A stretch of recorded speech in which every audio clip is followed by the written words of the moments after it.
اقدم بدی وطن گام پو گام د ښکلا ستوري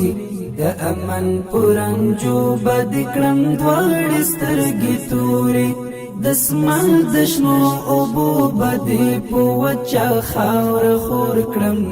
سپېرې دښتې بستا په سرو ګلونو کړم سمسورې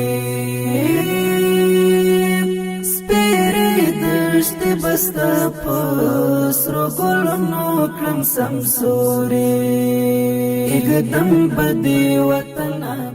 در ریاست الوزراء اقتصادی مرستیال ملا عبدالغنی برادر اخوند افغان انویست محدود المسؤلیت شرکت پرانیست د یاد شرکت د پرانیستو مراسمو ته محترم برادر اخوند وویل د افغان انویست شرکت یوه ښه ځانګړنه دا ده چې د ټولو قومونو استازي پکې شته دي د افغانستان اسلامي امارت او په تیره بیا اقتصادي کمیسیون چې موږ یې په رأس کې د سوداګرو پوره ملاتړ کوي له موږ سره د اقتصادي کمیسیون په غونډو کې سوداګر عملا برخه اخلي او په ګډه د دوی ستونزو ته حل پیدا کوو د ریاست الوزراء اقتصادي مرستیال زیاته کړه الله تعالی موږ ته یو غني هیواد راکړی چې ډیر پراخ معدنونه لري افغان پانګوال باید ټول په ګډه سره په خپل هیواد کې پانګونه وکړي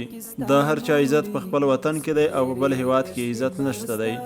موږ له ټولو هغو افغان کادرونو او سوداګرو څخه چې په بهر کې دي غواړو ترڅو خپل وطن ته راشي او دلته په ګډه له خپلو افغان وروڼو سره کار وکړي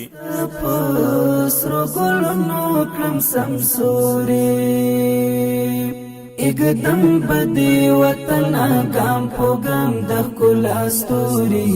د امن پرنجو بد کړم دواړې سترګې تورې